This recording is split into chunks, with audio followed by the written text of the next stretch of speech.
ជំរាបសួរលោកគ្រូនិងសួស្តីអ្នកទាំងអស់គ្នានាងខ្ញុំឈ្មោះខាន់លីហ្វុងក្រុមរបស់ខ្ញុំគឺក្រុមទី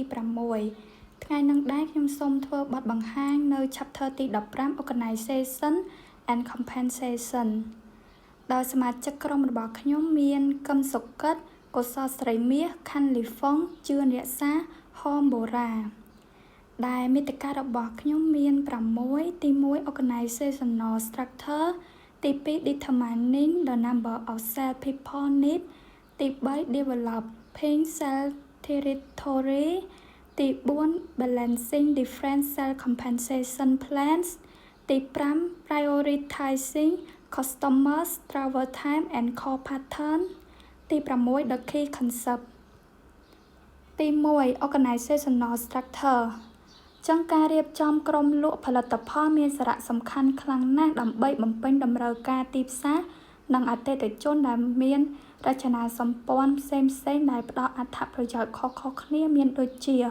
រចនាសម្ព័ន្ធទីតាំងភូមិសាស្ត្រគឺសាមញ្ញនិងមានប្រសិទ្ធភាពសម្រាប់ទីផ្សារតូចៗឬមិនទាន់អភិវឌ្ឍខណៈដែលការឯកទេសលើផលិតផលសមនឹងក្រុមហ៊ុនដែលមានផលិតផលចម្រុះនិងស្មុគស្មាញទោះបីជាវាអាចបង្កើនការចំណាយនិងការទូទាត់អតិថិជនដែលត្រួតស៊ីគ្នាក៏ដោយរចនាសម្ព័ន្ធផ្អែកលើអតិថិជនដូចជាការបែងចែកតាមទីផ្សារឬទំហំករណីអនុញ្ញាតឲ្យមានការយល់ដឹងជ្រៅជ្រះអំពីអតិថិជននិងសេវាកម្មដែលត្រូវបានប្ដូរតាមតម្រូវការ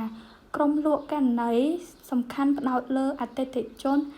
ធំនិងសំខាន់ដោយផ្ដោតការទំនាក់ទំនងជិតស្និទ្ធនិងការទំនាក់ទំនងប្រសើរឡើងជាញឹកញាប់ដោយប្រើការលក់ជាក្រុមសម្រាប់ការលក់អន្តរជាតិរចនាសម្ព័ន្ធទីតាំងភូមិសាស្ត្រគឺជារឿងធម្មតានៅក្នុងទីផ្សារតូចៗខណៈដែលរចនាសម្ព័ន្ធផ្អែកលើអតិថិជនឬផលិតផលត្រូវបានគេចូលចិត្តនៅក្នុងទីផ្សារធំ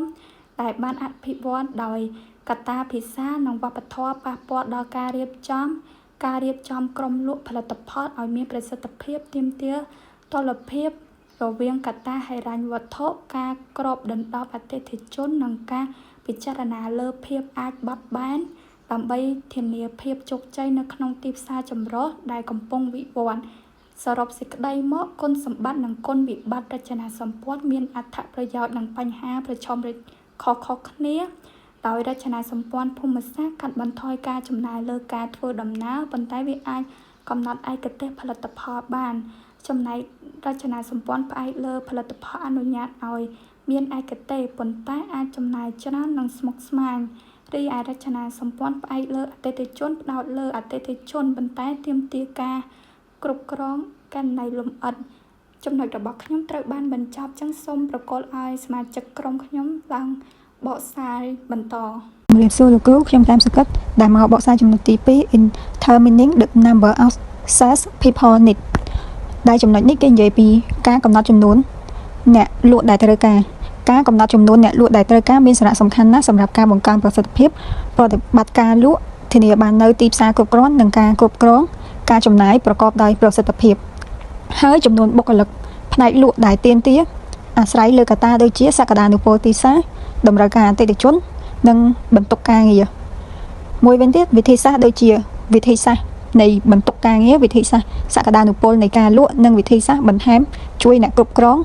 កំណត់ទំហំដ៏ល្អប្រសើរនៃកម្លាំងលក់ដើម្បីបង្កើតប្រសិទ្ធភាពនិងការគ្រប់គ្របដណ្ដប់ការលក់ហើយនៅក្នុងចំណុចកំណត់ចំនួនអ្នកលក់ដែលត្រូវការនេះមានចំណុចតូចៗជាច្រើនដូចជាគោលដៅលក់មានដូចជាគោលបំណងចំណូលការវិភាគទីផ្សារមួយទៀតទី2ការវាស់វែងផលិតផលនៃការលក់មានការលក់ជាមធ្យមក្នុងអ្នកលក់ម្នាក់ប្រវែងវត្តនៃការលក់3ការបែងចែកអតិថិជនមានដូចជាទីផ្សារគោលដៅសក្តានុពលអតិថិជន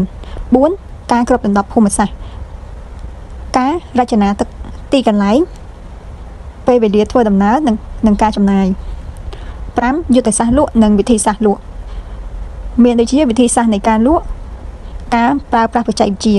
ឧទាហរណ៍ការប្រើប្រាស់ប្រព័ន្ធអ៊ីនធឺណិតដែលកំពុង viral សប្តាហ៍ថ្ងៃមានដូចជា Facebook TikTok និងប្រព័ន្ធផ្សេងទៀត6បន្ទុកការងារនិងការប្រកិច្ចផ្សេងទៀតមានដូចជាកិច្ចការរដ្ឋបាលជំនួយការ ជំនាន់នាំមុខ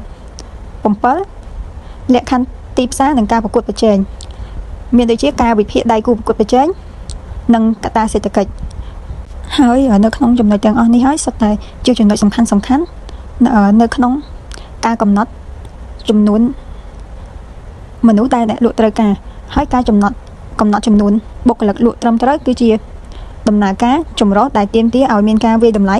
យ៉ាងម៉ត់ចត់នៃគោលដៅលក់រង្វាស់ផលិតផលការបែងចែកអតិថិជននិងសក្តានុពលទីផ្សារតាមរយៈការវាយតម្លៃដោយប្រុងប្រយ័ត្ននៅកត្តាទាំងនេះអាជីវកម្មអាចបង្កើនប្រសិទ្ធភាពក្រុមលក់របស់ពួកគេដោយធានាថាពួកគេត្រូវបានបង្កើតឡើងដើម្បីសម្រេចនៅគោលបំណងរបស់ពួកគេខណៈពេលដែលការគ្រប់គ្រងការចំណាយប្រកបដោយប្រសិទ្ធភាពសូមអរគុណលោកគ្រូចំណុចរបស់ខ្ញុំបានបញ្ចប់សូមបន្តឲ្យមិត្តរួមក្រុមរបស់ខ្ញុំដើម្បីបកស្រាយចំណុចបន្ទាប់ជាសួរគ្រូសួរមិត្តភក្តិទាំងអស់គ្នាខ្ញុំបាទឈ្មោះហមរាជាសមាជិកខមទី6ដែលនិយាយអំពីជាចំណុចទី3ដែលតេទៅជាមួយនឹង developing cell territory ដែលនិយាយអំពីការអភិវឌ្ឍនឹងតំបន់លោកអញ្ចឹងការអនុវត្តនឹងតំបន់លោកមានន័យថាគឺគោលនយោបាយនិងយុទ្ធសាស្ត្រដែលអង្គភាពពាណិជ្ជកម្មឬក្រុមហ៊ុនប្រើប្រាស់និងពង្រឹងដើម្បីព្រមសមត្ថភាពរបស់លោកនៅក្នុងតំបន់ណាមួយឬនៅក្នុងទីផ្សារដែលបានកំណត់វារួមបញ្ចូលទាំងវិភាគទីផ្សារកំណត់សក្តានុពលរបស់តំបន់នោះចំនួនអតិថិជនត្រូវការនឹងការប្រកួតប្រជែងចំណុចមួយទៀតគឺកំណត់គោលដៅកំណត់ចំនួនអតិថិជនកំណត់លក់ឬចំនួនផលិតផលដែលត្រូវបានដាក់លក់ក្នុងតំបន់ដែលចំណុចមួយទៀតគឺចែកចាយធនធានចែកចាយផ្នែកអ្នកលក់សម្ភារៈឬកន្លែងបើកសាខាចំណុចមួយទៀតគឺសាងសង់ទំនាក់ទំនងនឹងអតិថិជននិងពង្រឹងសេវាកម្មទំនាក់ទំនងជាមួយអតិថិជននិងរក្សាអតិថិជនចាស់ចំណុចមួយទៀតបង្កើតនឹងការទទួលស្គាល់ម៉ាកឬផ្សព្វផ្សាយបង្កើតការដល់ផលិតផលឬសេវាកម្មនៅក្នុងតំបន់ទាំងនោះអញ្ចឹងក្នុងចំណុចទាំងរួមនេះវាតកតងជាមួយនឹងការវិវត្តន៍នៅតំបន់លោក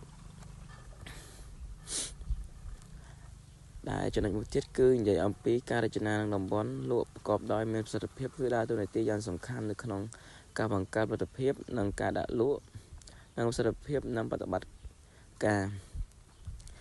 ទឹកដីដែលមានរចនាសម្ព័ន្ធល្អធានានៅ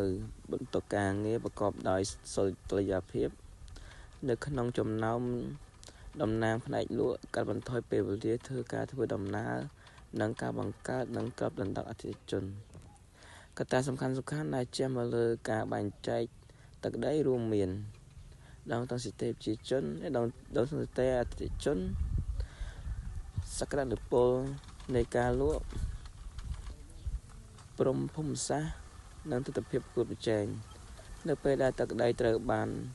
តម្រឹមយុទ្ធសាស្ត្រនិងអង្គការទទួលបាននឹងអត្ថប្រយោជន៍អំពីសេវាកម្មអតិថិជនដែលប្រើប្រាស់ឡើងសិលធម៌របស់អ្នកលក់កាន់តែខ្ពស់និងការបង្កើតភាពនិងជាទីបំផុតនៃវិធីសាស្ត្រដែលជំរុញដោយ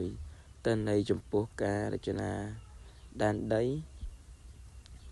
ដែលអាចនាំទំនាក់ទំនងអតិថិជនកាន់តែរឹងមាំនិងប្រសើរឡើងអញ្ចឹងចំណុចរបស់ខ្ញុំគឺបើត្រូវបានបញ្ចប់ហើយអញ្ចឹងសូមផ្សាយបន្តទៅឲ្យមិត្តភក្តិរបស់ខ្ញុំជាអ្នកបកស្រាយ